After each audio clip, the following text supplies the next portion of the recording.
T minus 1 minute.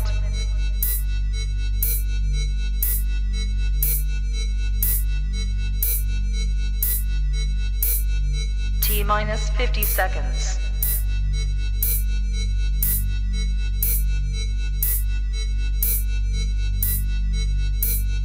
T minus 40 seconds.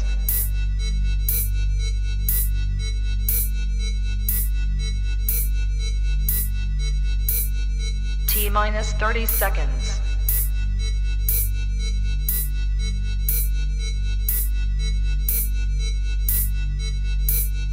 T minus 20 seconds.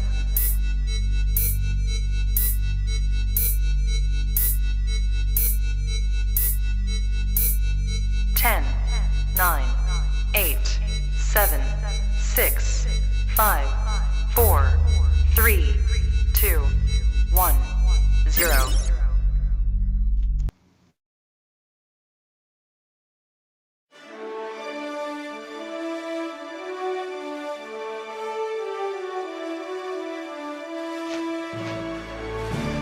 Assalamualaikum and good morning to all.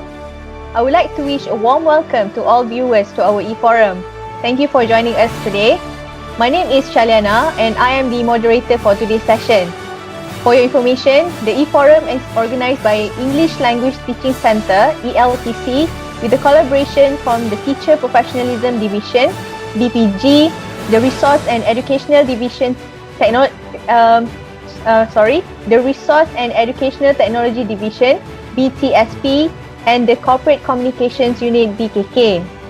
Ladies and gentlemen, the title of today's e-forum is Virtual Classroom-Based Research for ESL Teachers. For a quick announcement before we start, viewers can register at Google link provided. Ladies and gentlemen, we are fortunate to have with us today 3 esteemed panelists to discuss this topic. I would like to introduce our first panelist, Dr. Khairul Aini Mohamad-Jiri. She is the Head of Research and Innovation Department in ELTC. Dr. Khairul is an active researcher who has involved in many research projects in the ministry, and she has special interest in adult education. How are you, Dr. Khairul? Good, I'm good. How are you, Shaliana? Alright, welcome. Our second panelist is Dr. Rashida Rahmat, who is the Head of Unit of Research Innovation Department in ELTC. Dr. Rashida has published in various journals and has great passion in the use of technology in education. How about you, Dr. Rashida? You look good today? Great. I'm great. Alright. It's very nice to have you with us. Welcome. Yes, thank you. And our third panelist is Dr. Shamini Siva Vikraman, who is a senior lecturer in ELTC. Dr. Shamini has published in several high-ranking journals and has interest in educational research and development.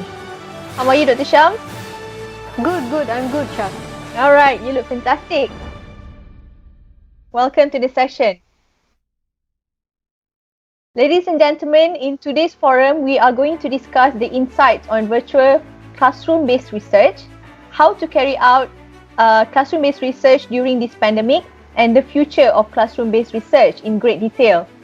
Questions from their viewers related to this topic can be posted in the comment section, and it will be addressed towards the end of the session. So, are we ready, doctors? Alright. Without further ado, let's begin. I would like to ask the first question to Dr. Khairul. Doctor, when we talk about research, there are many kinds, right? I think some of the terms that most people might have heard are quantitative, qualitative, mixed method, and action research. So for a start, Dr. Khairul, could you provide us a brief introduction on what is classroom-based research and how is it similar or different from other research?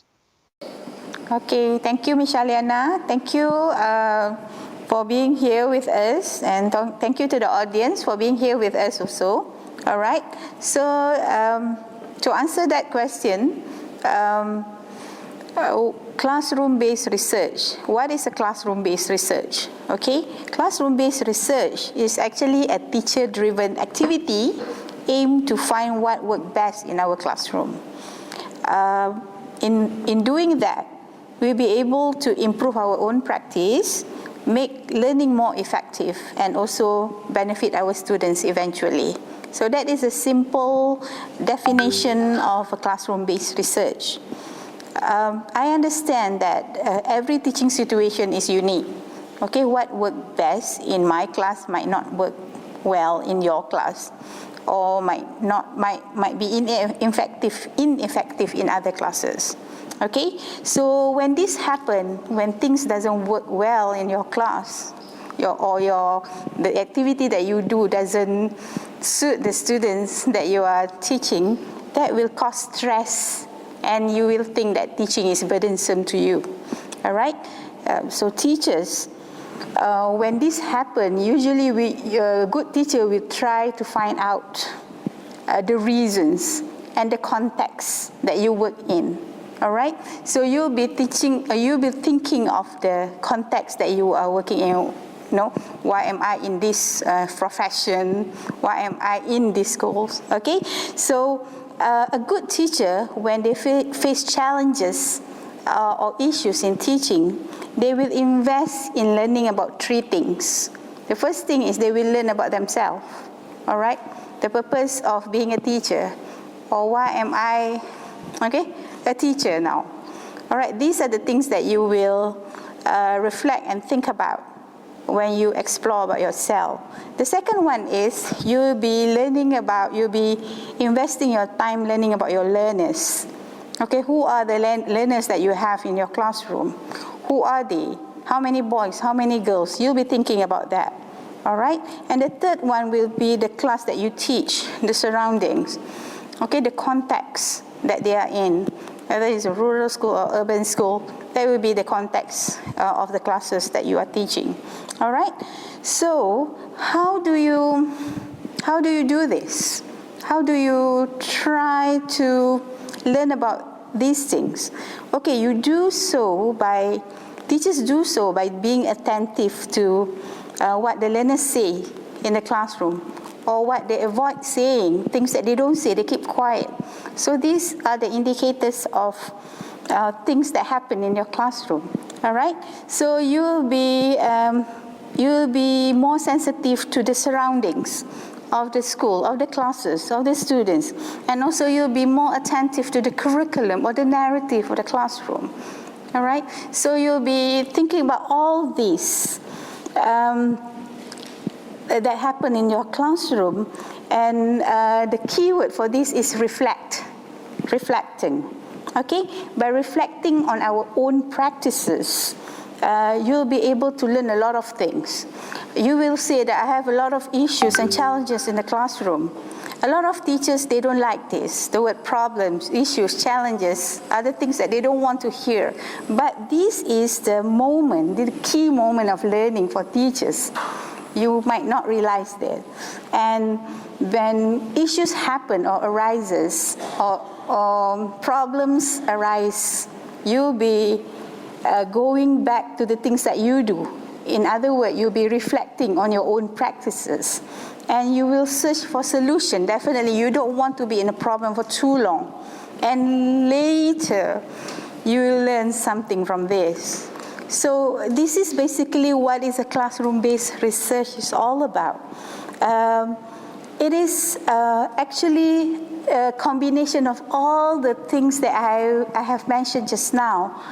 And when you want to do research, you want to learn something about it, you will do it in a systematic way so that it will become a classroom-based research. So that will be the introduction to the classroom-based research. Thank you. All right, thank you, Dr. Khairul, for providing us with a clear explanation on the concept of classroom-based research. But as we all know, teaching is a very taxing or demanding job in itself. So proposing the idea of conducting research to teachers might add up to their burden. Or maybe some might feel overwhelmed with the word research itself, right? So maybe Dr. Rashida could enlighten us. How can teachers carry out and participate in classroom-based research? Right, thank you, Shah. I do hope that whatever I'm going to share will be enlightening and it will not adding up to the already existing burden on the shoulders of the teachers. Okay, so yes, basically we do know that teaching is not easy. It's not easy, man, because you are dealing with so many souls in front of you, your students. And then dealing with them is one challenge that you have to face. And then if you look at it again, teaching per se requires you a lot of energy and so on, all right? So I do understand when teachers say that when we add up two more to their list, they will say that it is a burden, okay? We know that the core business that teachers are actually supposed to do is to teach, okay? Is to teach. If we look at the context of teach, is where you want to impart the knowledge. You want to instruct someone. This context would be your students in the classroom, because you want them to improve a certain skill from a zero to a someone, all right? And then you want to give them lessons, either indirectly or it's directly stated in the curriculum, okay? And you want them to develop a skill, from not knowing how to hold a pen to be able to write a single letter. All right, we do know that will be the core business. And if you look at it in the context of adding up, teachers now is being in a situation, a dramatic transformation in our education system where everything is going online. And that is adding up. A teacher's role has to be a technologist. Okay, being a technologist, that you are in the need to know on how to handle your own classroom at home, okay, with the technical aspects and so on. And what even if we add on the word researcher, teachers has researchers, it will be another a big that you do not want to do, all right? So, but we can't avoid that. Teachers are actually a researcher in their own context. Okay, I do know that the word research itself is a scary word for them. They do not want to look at it. Why should I do research? But here in the context that we are discussing, I want to let our viewers, especially our ESL teachers, know that it's not about the professional research as the university lecturers are conducting. It's not a big scale research. It's a small scale that you are looking per se at your own practice. Okay, so it's a very small one, and it's indeed not going to add up to another list of your tasks for the day. All right, because it's basically the integration of what you normally do, teaching. Okay, and then for your information, learning nowadays, now in the current situation, is not confined to the four walls of the classroom. It is now beyond that. It is now being transferred to home and now even to the community. All right? So we can't say that teacher is the only king and queen in the classroom. It's more than, if you notice, okay? So if we want to say adding up to a burden, we will feel that whatever we say, it will be in the mind. So I would like to say that if teachers think conducting a research is a burden, it will be a burden. But if we think that, wow, this is interesting for me to share, it will be less burdening. All right? So in a context that I would like to take a bit what Dr. Hairul have shared, okay, what she has shared just now, that good teachers will look into whatever she has practiced. Okay? That he or she should be attuned to what their students say or what they avoid saying. All right, that will indicate something actually. All right, and then being sensitive to the surroundings and look at the curriculum, and then they should be doing the reflection on their own practice. That will be category or what we categorize as good teachers. All right, so in this context, we are not highlighting teachers not to feel bad about themselves for not being able to be sensitive. Yes, our teachers are sensitive. That's why the online learning keep on changing. From today's lesson to the next lesson, there will be differences, okay, different practice. So what teachers need to do in order not to make it so taxing is the mindset. The mindset. Put it away that it's going to be just you and your practice with your students. simple as a small scale study, you and your students. So it's not going to be like you are going to print surveys to the whole nation. It's just you and your students. Okay, we put it at that point first because I do not want our viewers, or especially teachers, to think, oh, this is like what? Conducting survey, and then you need to interview people. No such thing. This is just you and your students. All right. And I would like to highlight I would like to suggest, if teachers think research is a big one, focus on the one that you are able to do. I would like to share here. One would be the action research, and then two, the exploratory practice. Again, the word of classroom-based research is scary. Change it to evidence-based practice. We need evidence to show that our practice is such and such. It is working well or not, okay? So action research, if teachers are willing to try out, okay, it's about you doing things to understand, to improve, and also to reform your approach, your pedagogy. Okay, and there is no fixed method. It must be wholly qualitative. It must be 100% quantitative measure. All right, it can be any methods along the way. Okay, so it's very flexible, but the aim would be just to help teachers, to assist teachers to improve their own approach. Okay, the second one that I would like to make teachers feel less afraid of research would be the exploratory practice. Now we are dealing with the online session. Teachers are exploring a lot on the use of applications,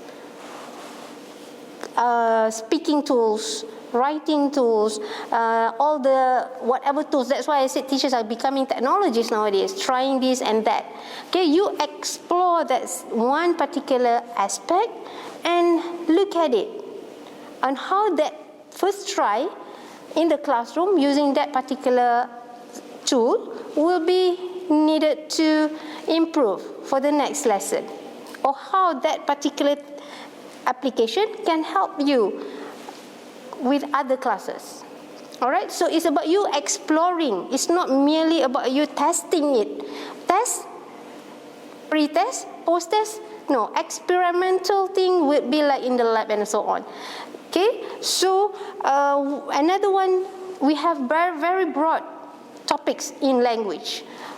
Okay, or skills. I can say we have 4 skills, 4 basic skills: listening, speaking, reading, and writing. So choose a focus that you can work on. Okay, do not be too ambitious. So if the context of teachers doing research with them, looking at their own practice with the students, is merely whatever they are practicing at that moment. Okay, it's not about to test, wow, it is proven 100%. Okay, try it in the lab or not, and so on. Okay, so Shal, I do so hope that whatever I have mentioned did answer your question. Yes.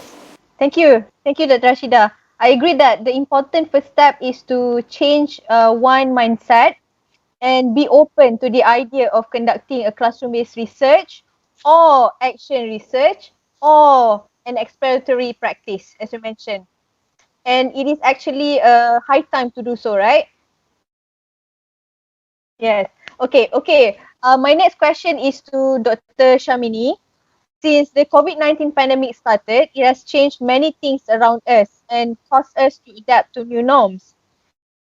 I would love, Dr. Shamini, if you could share with us why there is a need for teachers to carry out a virtual classroom-based research, especially in this time of pandemic, and how can they do it? All right. Thank you, Shal, for that question. Hi, viewers. Nice to see all of you all today joining us. Thank you for joining us as well.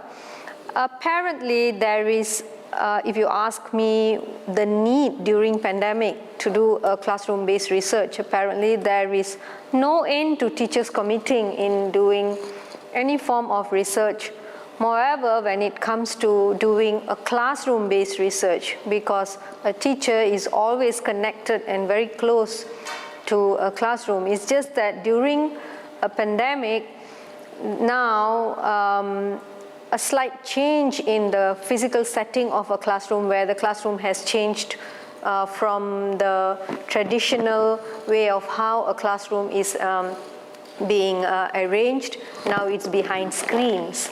Okay, therefore carrying out a classroom research during pandemic is definitely legit, and it's still needed as much as we needed it without a pandemic or a hurricane or a flood.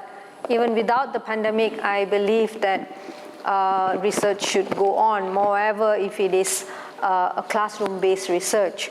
Now, for example, I think many examples were given by Dr. Khairul and Dr. Rashida as well. Let's say you are using a new speaking app in your English class. May it be the traditional setting or the virtual setting. Now, let's talk about the virtual setting since it is a pandemic. Now, how are you as the researcher going to share the outcome of this new app used in your class? First of all, you need to reflect on your teaching. This particular app that I used in my class, is it beneficial for my students? How I can improve my class? You will need to record your class. You will need to evaluate and assess your students. Behind the screen, conducting online grading, you need to share your feedbacks with others, maybe your subordinates, your other colleagues, and then probably one step further by trying to share the report of your entire research that you did in your class, or the reflection that you did in class.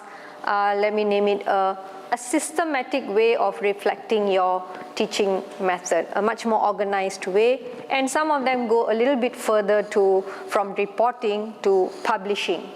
Okay, so this is what we need to do during a research-based, a classroom-based research is normally conducted. Nevertheless, I'm not denying that during this global crisis, definitely it's very, very obvious that changes have taken place in the way teachers are teaching in terms of pedagogy, instructions, resources, assessments, gradings, reflections and feedbacks, CPDs, classroom management, planning, execution. These changes directly impact our students in various angles actually. We need a systematic way of reflecting on our own teaching practices. How are we actually managing the class? How are we actually planning? How are we executing the plans? Everything needs to be recorded, and this data becomes a very valuable data for us to reflect on our teaching. So, and how are we going to check or even monitor the impact if we do not attempt to reflect on the changes that we are committed to? So this is where research comes in handy. Okay, this is where you need to think about a way to find out that particular practice that you have conducted in your class is actually impacting your students in the angles that I mentioned earlier, the performance or the attitude or the grades. Teachers need to understand and plan best solutions. They need to approach everyday classroom to move in the right direction and achieve the lesson goals. Then after, do an intense reflection on the approach that they have tried and tested. This will actually, in the long run, broaden your imagination and creativity to explore about research itself more with your students, and then relate it to their learning styles, and then relate it back into your classroom teaching, planning and lessons. And this is what we need when we are facing this situation. And one last thing I would like to say is, don't take this as a problem. The pandemic is actually not a problem for Aurovals, but a situation that needs attention and deep thoughts by all the teachers. Yeah. Thank you, Dr. Shamini. I love your point on the importance of reflection as an initial step to embark on this research. However, Dr. Khairul, there are many information or data that teachers receive and gathered during teaching and learning process in the classroom, even though currently the teaching and learning is conducted virtually. I'm sure many teachers would like to know, first, what is data? And second, what kind of data that they can collect and useful in classroom-based research? Thank you, Shal. Okay, so data, yeah? The word data can be intimidating to certain people, especially if you try to avoid doing a lot of work concerning with, concerning numbers or numeral, all right? Because, well, I would like to stress here that it doesn't have to be numbers, okay? Especially if you are the ESL teachers, so your data can be different things, different types of data, not necessarily numbers. Okay, so the type of data useful in this study, okay, for ESL teachers, we are talking about the context of ESL, English teachers, okay?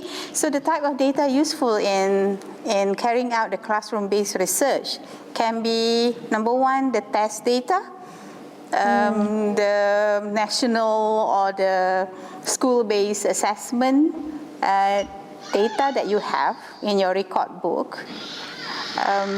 Second will be the diaries. Maybe you have asked students to write something that is related to the lesson. It can be the student diaries, can be your own diaries. You write about your experiences in the classroom or dealing with certain types of issues that you have in instruction. That can be the learning diaries for you or your students. Okay. The third one will be journals. Can be the class journal where they write together, or the learning journal where students write about the experience of learning with you, and you write about the experience of teaching certain types of students. That can be another type of data. Next will be the student-generated data. This is common, homework, assignment, projects. What we call the student-generated data. All right, and I am sure teachers have a lot of these in their possession. Okay, so next, if you think that all these data are not sufficient in carrying out the classroom data, meaning you need more, you can ask. You can ask directly or you can ask indirectly. Indirectly meaning that you can administer questionnaire or surveys to students. All right, it can be at the beginning of the lesson or in the middle or at the end to understand certain parts of instruction that you want to know. For example, you feel that your lesson is not effective. That can be happening in the middle of the lesson. So you want to stop a little while and administer the questionnaire or survey that you have, so they will be able to understand the experience of, learning of the students. What are the issues? What are the challenges that they face? Okay, so surveys and questionnaire are two types of the instrument that you can use. Can be the data that you can have, and the last but not least is an interview. Okay, you can choose the people that you want to interview. If you want to know more about the students' experiences, you can interview them, you can choose them. All right, 1 or 2 or 3, depending on the people that you want to interview, the focus of your, your question, what actually you have in mind when you ask these three students questions. Okay, next will be the fellow teachers. Maybe you want to learn from them, so you want to interview them because you feel that their instructions are good. All right, and you can also explore the experiences of pre-service teachers. They are new in the school. You want to know what happened. You want to know what are the experiences that they have in your school. You can interview them, or the administrators. So interview can be a way for you to get deeper understanding of certain experiences or learning experiences in the school. So these are the data that you don't have to leave the school or classroom to get, because they are all with you, around you. Okay, so don't get intimidated by the word data, because for classroom-based research, and if you are the ESL teacher, it is everywhere around you. Okay, so. And by having all this data, what can you do with them? This data. So the first thing that you need to do is when you look at all this data, you need to go back to your own instruction and reflect. Okay, that will help you to understand the experiences that are happening in your class based on the data that you see. All right. So from here, it will help you to professionally try to understand things that happen in your class, and this will definitely empower you because now you know, based on the data, I know certain things are happening in my class, all right, and I want to learn about it, and I want to, understand, and I want to help them, for example. And another one is you will move away from the routine or the impulsive decision making. Okay, so the data will help you to move away from the routine because now you know that your routine does not work with certain parts of the class or the students. So these will be the data that will help you to grow professionally because every decision that you make is data driven. It is not based on assumption only. So, Shao, I think that is the answer for your question on data, how important data are to the classroom-based research, for teachers. Thank you, Dr. Khairul. I think now it is clearer on what these useful data mean, and it is interesting to note that there are several types of data that are useful and can be collected by teachers during teaching and learning process. To further elaborate on Dr. Khairul's point, I would like Dr. Rashidah to share with us how can teachers collect this data virtually? Okay, thank you, Shal. All right, to collect data virtually is even as easy as ABC or just a piece of cake. Can I just say that, Shal?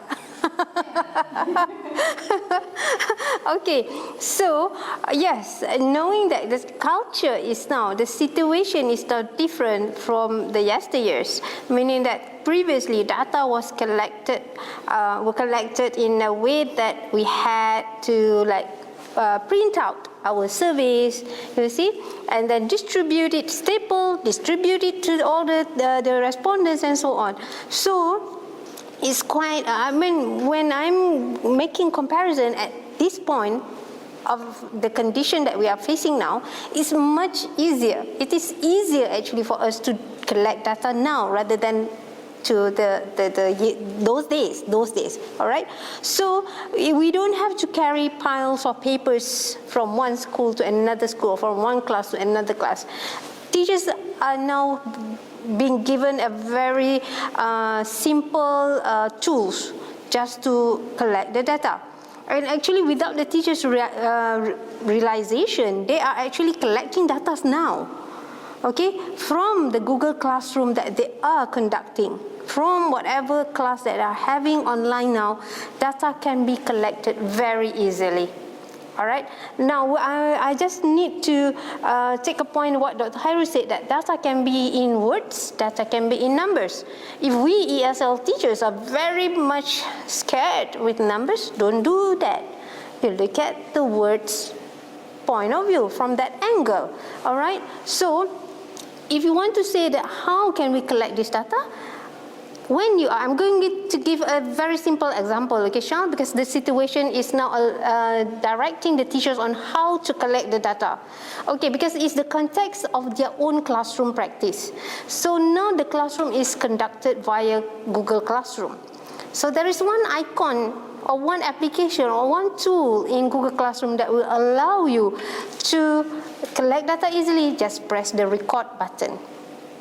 Okay, but then again, we need to take caution that when you want to record, like what we normally do, we inform our participants, we inform our teachers that we are going to record the session, so that ethically we inform them that the session is recorded, not for the purpose of us distributing it to with others, but for us to have a look at our own practice later on. And I bet our students are ever willing to do that because they feel like, I'm a star being recorded in a classroom, you know. So in that context, it's very easy for teachers to utilize whatever application in the platform that they are using in the classroom to collect data. If, let's say, in their Google Meet, in the classroom environment, right? So they use Google Meet, record that session. So it will be easier for them to revisit and re-look at whatever is needed, okay? And then that will be one. So you will be having that sessions per se.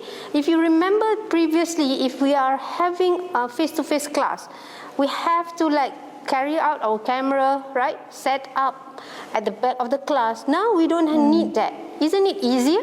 All right, so just press the record button. Simple step. All right, and then if you are referring to the data that you need to look at the students' work, whatever they are completing for that particular task, it will be even there. You are doing it now, teachers. You are doing it now. You ask them to complete a grammar task, for instance. Where do you ask them to submit? Of course, online, right? You don't ask them to screenshot. Even screenshot, they have to submit the online, the soft copy. They don't have to post to you the hard copy of the paper. Just submit it online. As simple as that. Just your instruction will make it easier, actually.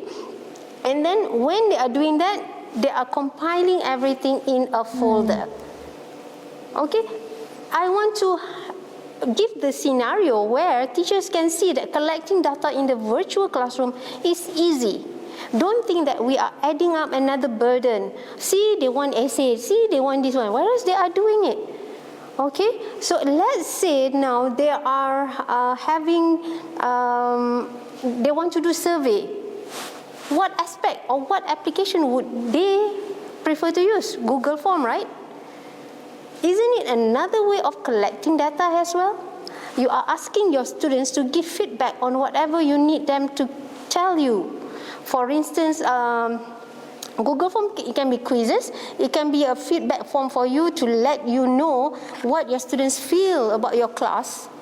Okay, and then if talking about interview, because Dr. Hairul did highlight that, data can be in an interview form. Now, how can you interview your students? Can you interview them during the class session? Yes, of course. It will be indirectly done. Maybe you want to look at a point where you can ask questions. Actually, they can answer in group or they can answer individually. And from that session, the recording is available for teachers to just stop there, look at that session, and look at the reaction on what the students are showing you. So data is there. All right, so is everything just at your fingertips? Everything is just at your fingertips. Even if, let's say, okay, teachers are using the handphone, okay, the handphones that they are having now. It's very handy, right? They cannot access it from a laptop or whatever. They have handphones or now tablets, whatever they are having. It's even easier as well. You don't need to print out. Everything is in the cloud. We love the environment, right? Save the earth. Less paper. Now we are going on more to the cloud storage of data collection. So I think that's the best way that we can, I can share with our viewers how teachers can collect data. Very simple, that they do not need to go and buy high-tech or so expensive software just to store the data. Our Ministry of Education has already provided that in the Lima, the Google Classroom that they are conducting now. Data is very big for them and it's free, right? So I bet that's all I can share. Did I answer that question? Thank you, Shah? Dr. Rashida. You've just highlighted the beauty of conducting a virtual classroom-based research. And now teachers have more freedom compared to before, in terms of choosing how to collect and how to collect the data using various tools and application available.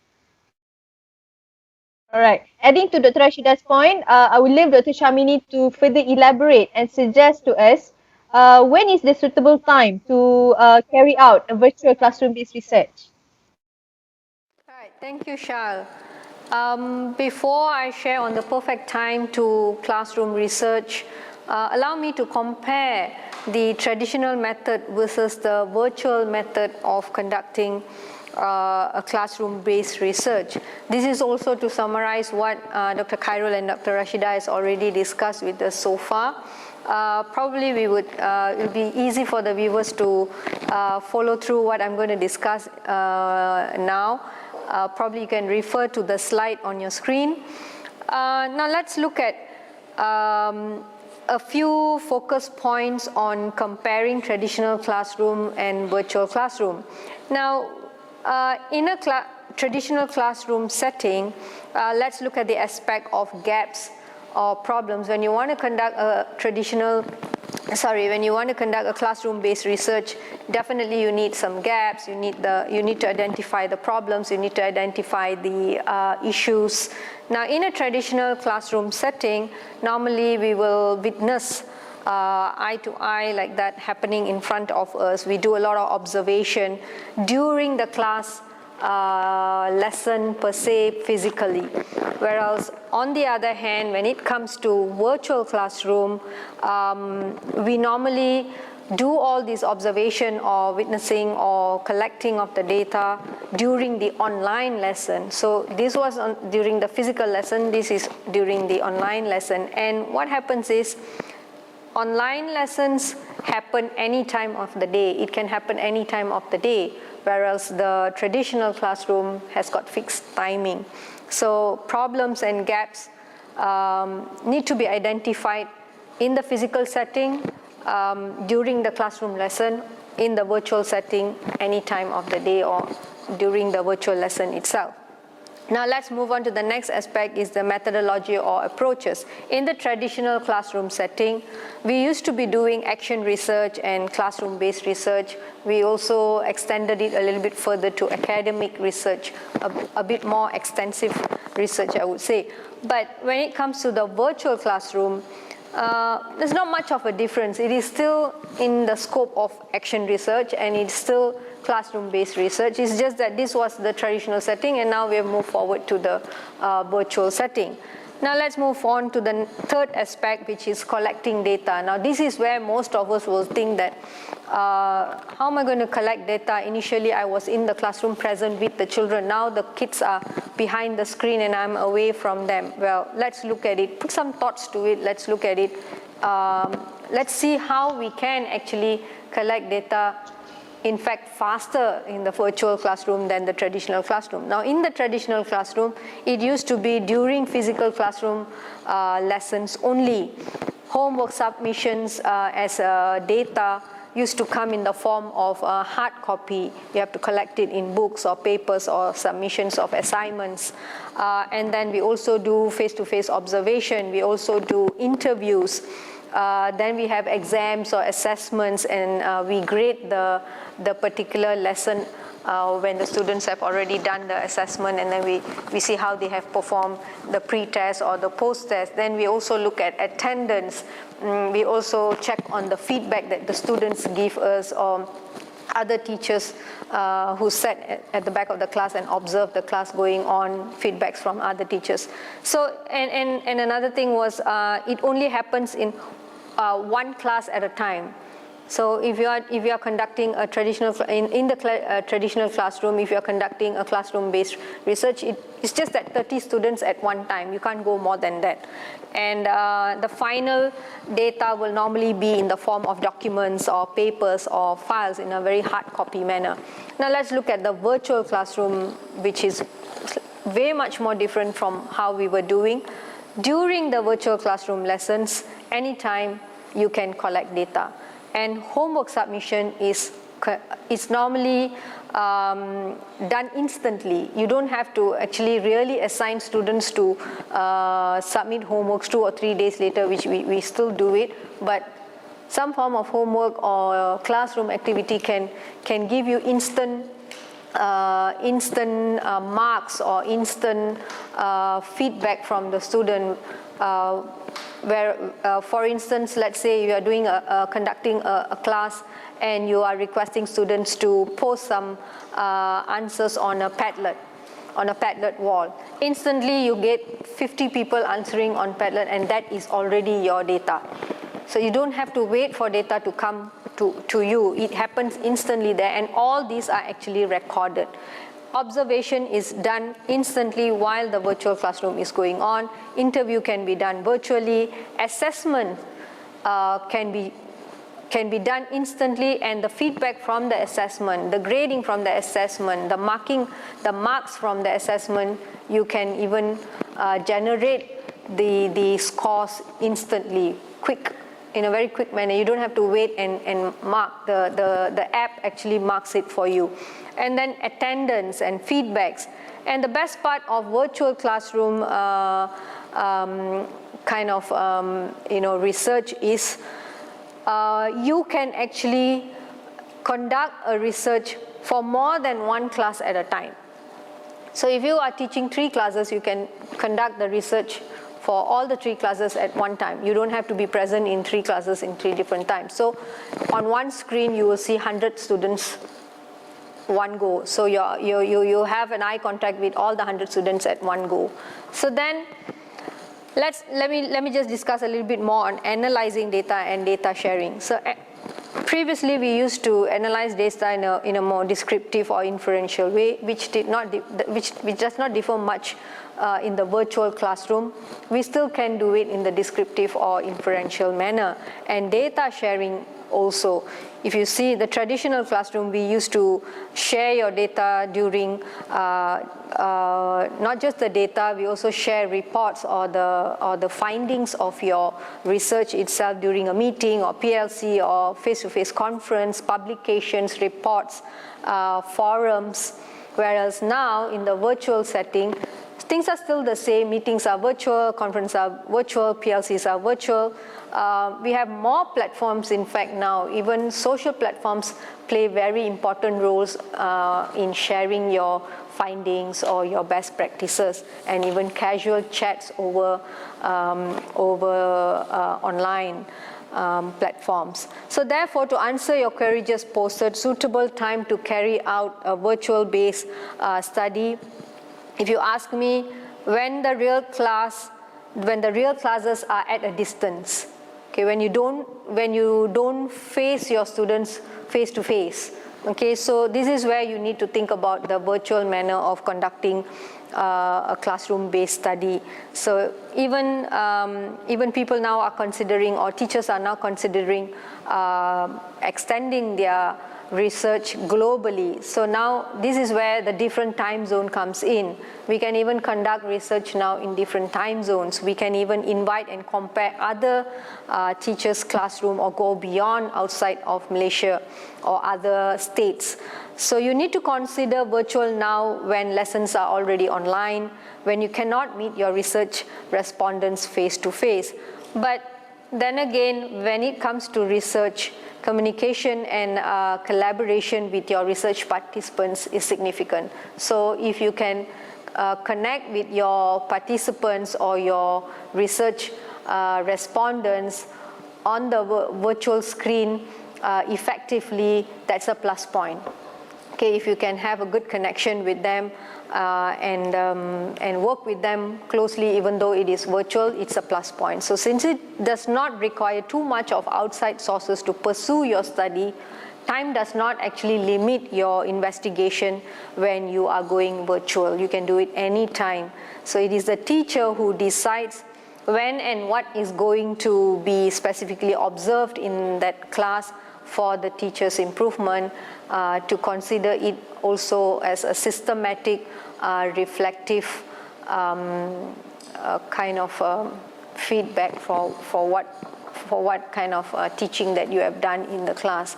And there was a question that was posted on the chat, on the live chat box, I saw on the quality of data compared to when we were doing traditional and when we are doing virtual. So if you put some thoughts to it again, how can we improve the quality of the data when we are doing something virtually? If you ask me, firstly is in order to validate your data, we could increase the number of respondents. So if you have a bigger group of respondents, you get more data and then you can validate your research by a bigger group of respondents. And secondly, we can also conduct the research in different groups, different classes, not just focus on one class and then compare the data with all the other. I think I've answered the question that was posted there. So these are some things that you can consider. Virtual-based research helps the situation that we are facing now better than how we were conducting it in the traditional manner. Okay, back to you, Shah. Yeah. All right, thank you, Dr. Shamini. You have given us a great summary on the differences between the traditional and virtual classroom-based research. And although it's somehow related, but I think it's good to know the differences between these two. And now it is up to the teachers to decide when to carry it out. Ladies and gentlemen, so far we have discussed the concept of classroom-based research, the importance of it, and how to carry it out. For me personally, it is such an interesting activity for teachers to kickstart. And Dr. Khairul, I think another question worth asking is, what are the outcomes of virtual classroom-based research? How can engaging in this research benefit teachers? Thank you, Shal. You asked about outcomes, right? Yes. The outcome of classroom-based research. Okay, there are many outcomes of classroom-based research. Okay, especially when we talk about the link between the classroom-based research and the quality of teaching that we have after we have carried out the classroom-based research. Okay, number one will be we will have a direct impact on your teaching because all the decisions that you had made were based on the data that you have on your students and data that you have on their performance in the classroom. You have everything. You have assessment data. You have their reflective analysis on the teaching and also on the learning. So you basically have all the data that you need in order to understand the real experiences of the learning from the student and also the teaching from your part. Okay, so it definitely have a direct impact on your teaching because the findings, based on the data that you have and the analysis that you had done on the data, actually will inform our teaching decision in the future. All right. So after classroom-based research, there will be no more assumptions. Everything will be based. You will definitely go back to the data, and you know that every decision that you had made will be based on what you learn about students' need and aspiration in your classroom, what motivation that they need from you, or what motivation that you need from them, okay? And what cause challenges in the classroom, what are the things that they like, what are the topics that they like, what are the topics that you like and they like, okay? And from here, from all this information and data, you'll be able to plan your lesson effectively, more effectively, I think. Because now everything is clear to you. You are not playing guessing game anymore with the students. You're not guessing whether they like this or you like this, they don't like. So there will be no guessing game anymore. And from here, when you are not in the dark too much, you'll be able to design intervention that works for them and intervention that actually help you to prosper professionally.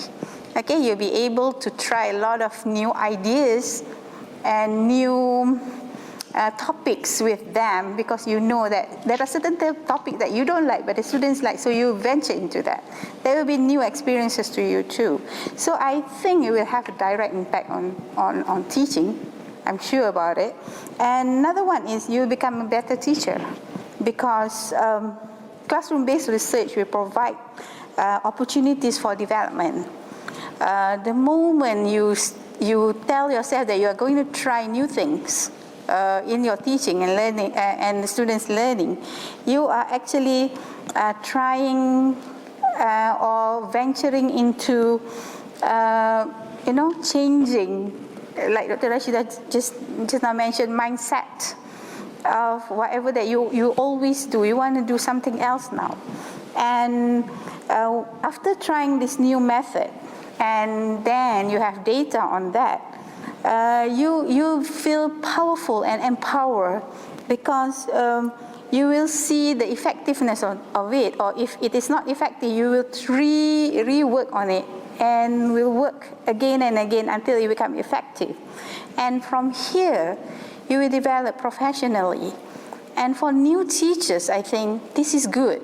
Because in the future, I think a teacher's assessment, for promotion or anything for scholarship, the aspect of research and innovation are the two things that we are looking into now.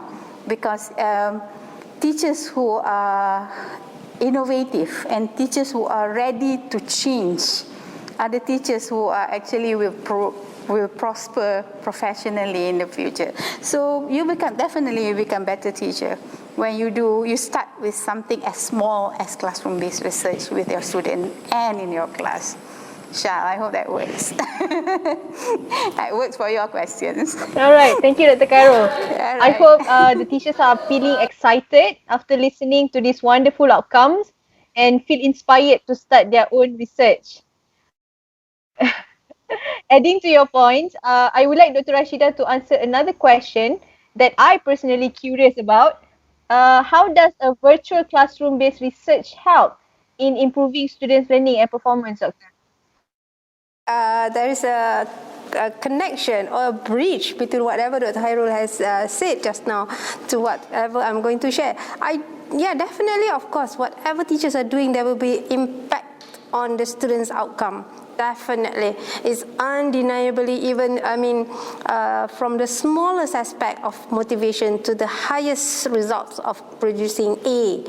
All right. So I like to share, before I really elaborate on that, I like to share a quotation, a statement made by Hairun Saleh.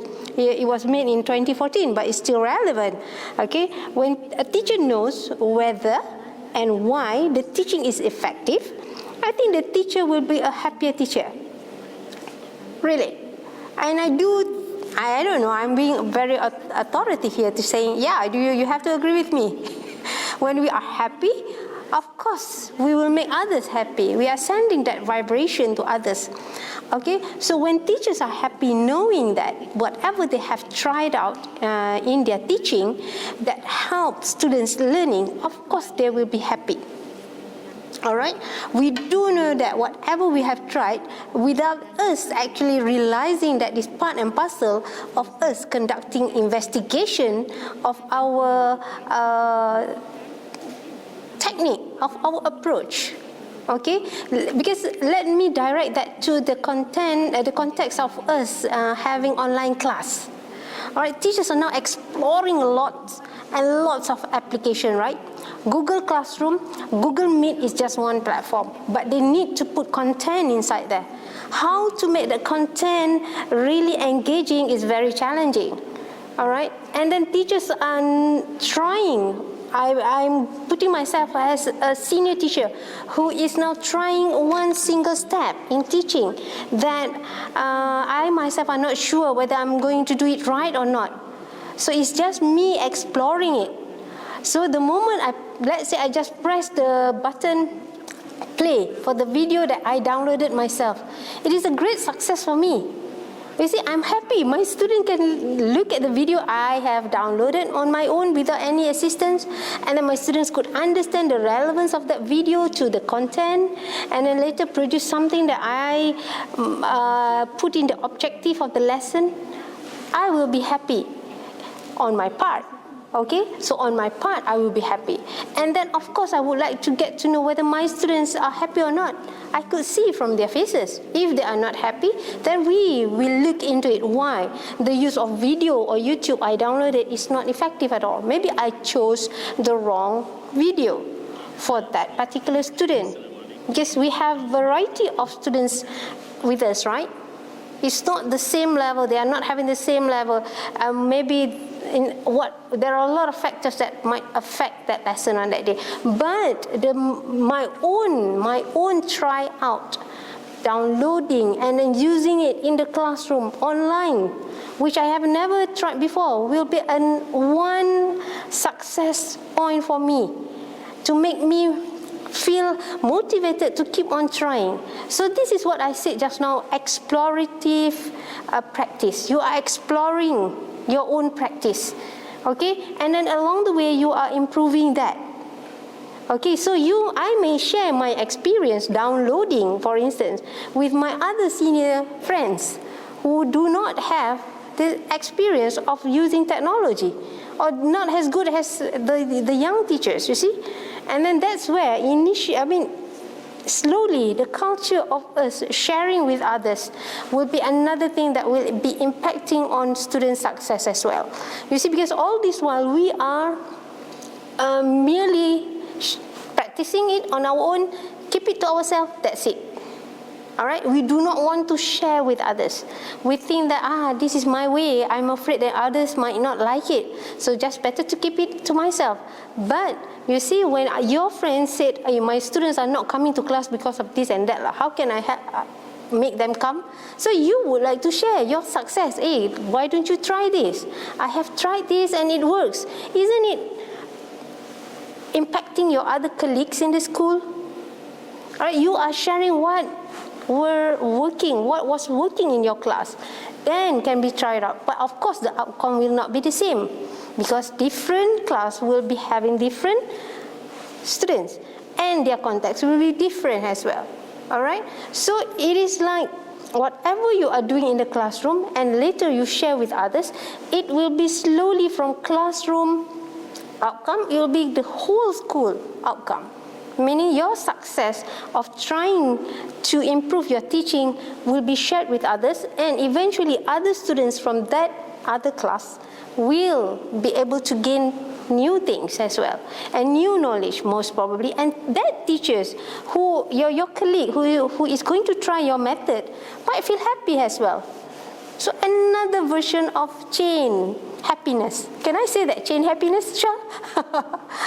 Okay, so we are creating more happy moments among teachers. And of course, when teachers are happy conducting online class, students will feel that as well. You are sending that vibration, you see? Okay, so I do hope that yes, whatever teachers are doing in order to improve their online class will be impacting on the students' outcome.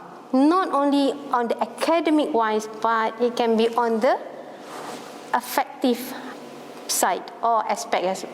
You okay, Shah? All right. Thank you, Dr. Rashida. It is interesting to note that there are tremendous benefits of conducting this research, not only to teachers, but most importantly to students, as well as to the school as a whole. As you mentioned, like the chain reaction. Moving on, I would like Dr. Shamini to give us a glimpse to the future. So, Doctor, what is the future of virtual classroom-based research, especially in this time of pandemic? I believe that the entire 1.5 session we were talking about the present and the future as well. We have already even compared to the practices that we had earlier and then with what we are already in now. And so I would like to stress again that it should not be confined to the pandemic era, but to continue what we have all worked for so far, and started and also claimed that this is a new norm for all of us. We have improved and come this far, and you can actually reflect on your own teaching methods, or if you were teaching 20 years ago, you can compare to what you have been experiencing in the past 1 year. Okay, it's tremendous effort and change. So I don't think that we want to give up or go back to what it was 100%. Of course, there will be something similar to what we did before, but after all the struggles and all the learning that took place, and all the motivation and dedication, and the push that you gave yourself to adapt and adopt to the new norm and the new situation, probably we will not go back to how we were earlier. Teaching and learning will not be the same anymore, even if we wanted to go back to the traditional classroom settings. And so this will also continue in the research area as well. Now, if you look at that slide that I have, that 2 cycles there, research doesn't go that far from this particular process that I would like to share. So if you see, there's 2 cycles there. A normal research would require, or the aspects of a research that we can actually look into. So if you want to take the first cycle as planning and then the second cycle as process, it's up to you actually, or you want to take both as the process also is fine. So a research normally starts with an idea or a gap or an issue. So this is where your planning comes in handy. So from the gap, now we have something a bit more different in the present kind of virtual research pattern or research design, where we can include more partners, collaborate our research with others in a much more flexible manner compared to what we were doing before. So the future looks very bright when you think about collaborating your research with not just your teachers in the school. It could be from schools nearby, neighbors, or it could be schools from other states, nationwide study, or even global collaborations. Some of the teachers now are very, very, they're much more intelligent now to move out and explore what is outside. And you become just so amazed of the collaboration that teachers are having outside of Malaysia itself. So, and then you need to come up with a proposal, and then you need to think about the research process itself, how you want to go about the research. So this doesn't run away far from how we were doing it earlier.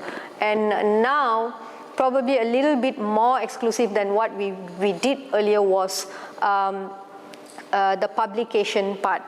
I think I mentioned this when I did the comparison of the traditional and modern, or the virtual way of doing a research. I think teachers should think more about publishing their work and get that recognized by more people, not just within your circle. Think out of the box and go and share what you have and tried and share what you have tried and tested in your classroom with in a global manner. So this is your planning, and then when it comes to the action or the actual process itself, again it starts from the research process. Then it moves on to collecting your data via your observation or your experiment, your pre-test results, your post-test results. Everything is still going to be the same. It's just that we should start thinking more virtually. How you're going to collect this data, manage this data, and analyze these data virtually. And of course, at the end of the entire classroom-based research, again, I would like to stress here, how are you going to share your data? Okay, previously probably you just, feel intimidated or I'm not sure if this is going to be good to be shared. Now we're gonna have to come out of this nutshell and feel that my data is so valuable that I've already tried, I've already tested. Now I want to show this to everyone. So. Here I would like to stress to teachers that let's not become a slave to the digital world that has controlled, most of us in our profession especially. Don't become a digital slave to this digital world or something, but take digital teaching and learning tools as assistance to what we have already been doing earlier traditionally, and enhance our teaching approaches and develop teaching skills professionally. I'm not denying the fact that we have a lot of challenges conducting classroom-based research. Everything is moving towards personalized and digitalizing classroom teaching and learning. So therefore, teachers should start thinking of ways to collect data using all these digital tools and platforms. Think out of the box, think creatively, differently, from attendance to meeting the parents. Data just can be collected. Don't just have this mindset that data cannot be collected. Believe that data can actually be collected even faster now compared to how we used to collect data in the traditional setting. So my last wish is the future classroom-based research does definitely look bright. So therefore, I believe we all are in the process, even without realizing it is actually taking place. So classroom-based research should grow. My wish is that it should grow extensively and be recognized, be appreciated as a beneficial contribution by teachers to conclude that their particular type of classroom teaching is now a best practice. And my last sentence would be classroom-based research is definitely here to stay and grow. Yeah. Back to you, Shah. Okay.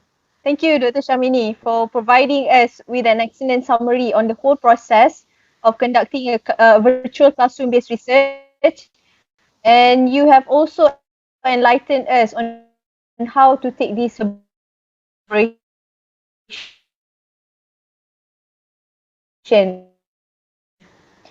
Ladies and gentlemen, a comprehensive discussion on virtual classroom-based research from our panelists. There are several, however, since we do not have enough time to have maybe additional question, maybe I would like to ask one last question, which I think important, and maybe some of the teachers might have the same curiosity as me.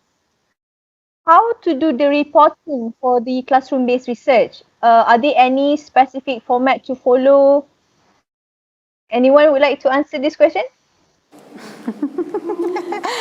Shaliana is looking at me. Okay, all right. The question is, the format, all right, of writing a report for classroom-based research, right? Okay, so classroom-based another name for classroom-based research is teacher research, actually, all right? And when we talk about teacher research, the main focus or the main audience for the research are other teachers, meaning that you are writing with other teachers in mind, with the hope that whatever works in the classroom will be able to be used by other teachers, so that the same intervention or the same strategy will help them to teach better and help the students to learn better in the classroom. All right. So in order to do that, definitely the classroom-based research paper will be a little bit different from the conventional research paper, I must say. Okay. So here, when you write the classroom-based research, and you deal with data that you find in your classroom, all right, the first thing that you need to be ensure of is it has to be less abstract and more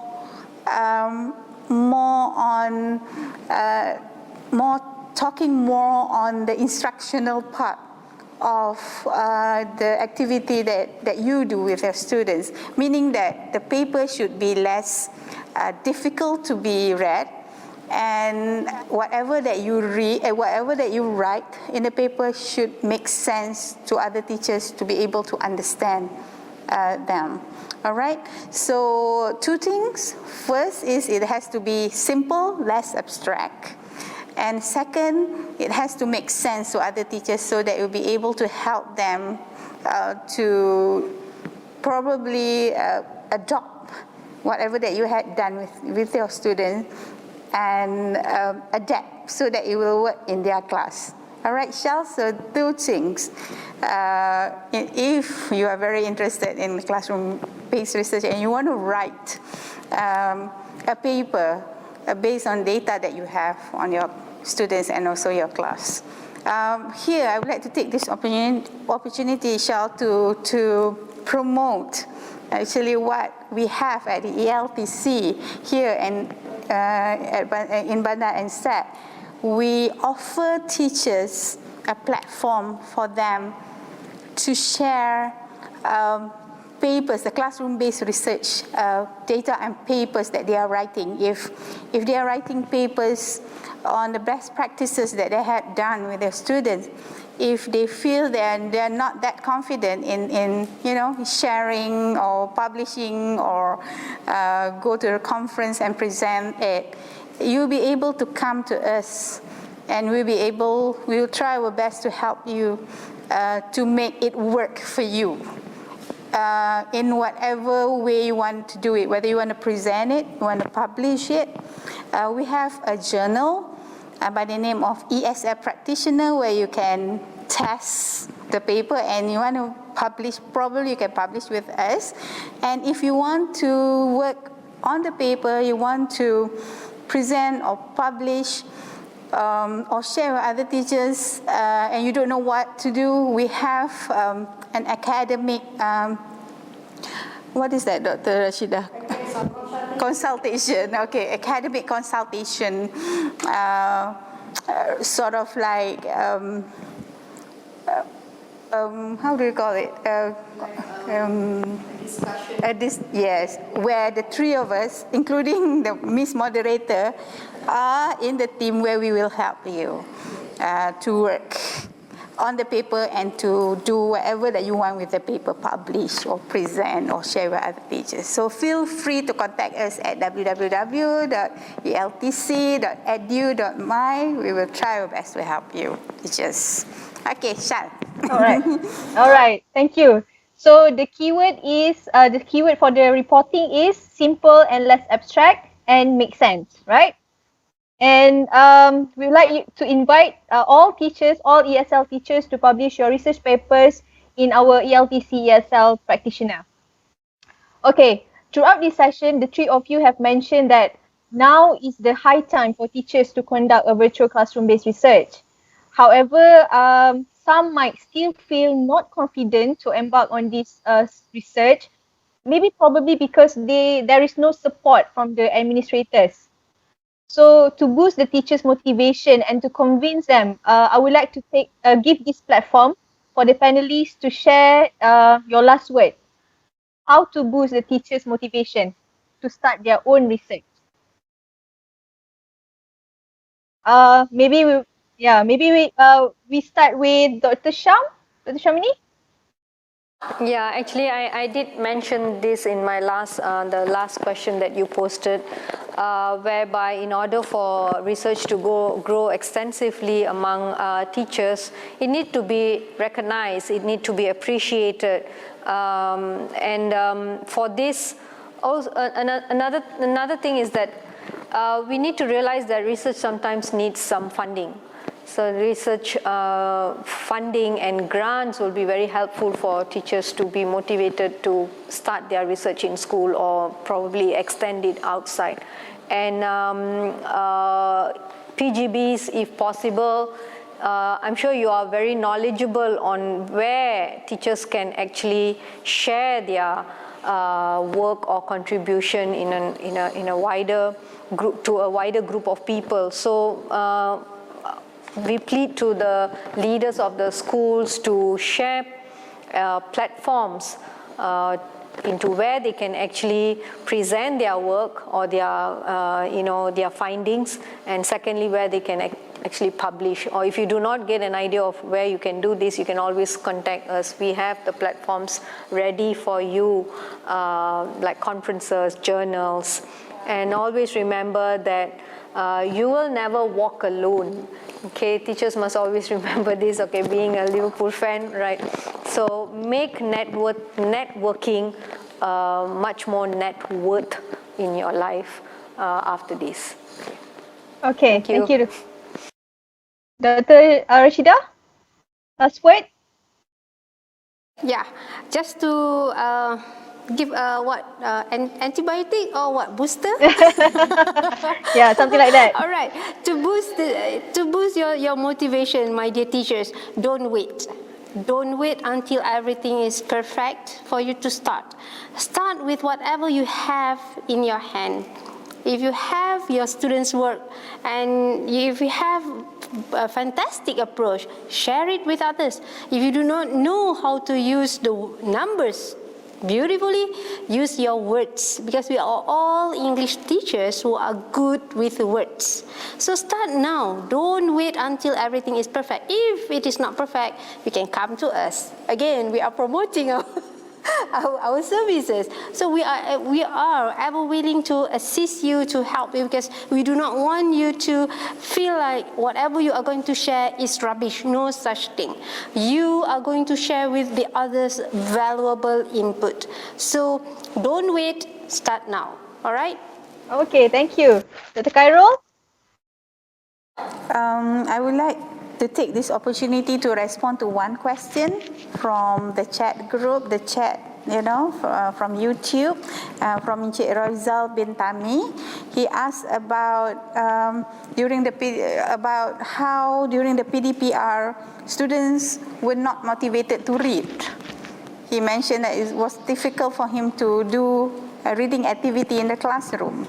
Okay, so here I will go back to my point on motivation. When we do our, when we have data on motivation, what students like and what students don't like, then you can, from here you can reposition your instruction. For example, if they are not motivated to read, you have to go back to the material, for example, all right? Maybe the text that you use is not something that they like. For example, the young learners, the young kids, the young readers, they love something that they are into it. For example, for guys, they love football. Now it's Euro 2020. Find something that is related to that. Or the girls, they like K-pop or TikTok. So you can, basically channel and drive your the motivation of the students through the things that they like, so that they will come to your class excited because it is something related to what they like. So the first one is the reading material probably need to be channeled to the topics that are related to them or interest them most. The second one is sometimes we cannot jump into reading immediately or abruptly. It has to come with, maybe we can start with e-book or e-comic on the reading material, then slowly you walk them to the text that you want them to read. So that will be the motivation, that you have research about it, you have data on it, then you make that decision, so that teaching will be interesting, learning will be interesting to students. Okay, and I thank you for the question, because he is a fan of Crescent. So what the things that I just mentioned just now is, I think, based on Crescent also, comprehensive input. Whatever that you want to do with student, it has to be related. They have to have the background knowledge on that. Then it will make sense to them. If there is no background knowledge from the student, they will not be able to relate, so there is no interest. Student will sleep in your reading class. Okay, so that will be, the point that I want to say here, that research, when you have problem like this, you have to go back to your data. And I hope it helps Encik Roizal. Good luck with your teaching during PDPR. I hope everyone will, will be successful in whatever they do at home and also with the students. Thank you, Shal. Thank you, Dr. Carol. For the last word. I hope these last words will inspire teachers to embark on their own research. And all right, ladies and gentlemen, we have come to the end of our e-forum. Please leave your comments or question in the comment section. We will try our level best to respond to it after the session. And kindly share this video with your friends and colleagues to spark their interest in classroom-based research. Okay, on behalf of the organizer, I would like to thank our wonderful panelists for giving us a comprehensive input on virtual classroom-based research. Thank you to all viewers for joining us. We hope this session is informative and beneficial to all, and it will inspire the ESL teachers as well as the other subject teachers to start their own virtual classroom-based research. And we also would like to take this opportunity to thank BPG, BTSP and UKK for the collaboration in bringing this e-forum accessible to all educators in the Ministry of Education. Ladies and gentlemen, I know that now is a very stressful time for many Malaysians. Let's give our support to each other and help those who are in need. And hopefully we will be able to win against COVID-19 soon. And we hope you and your family will stay safe and healthy. Have a wonderful day. Take care, and inshallah we will see you again in the next e-forum. Assalamualaikum and goodbye. Thank you.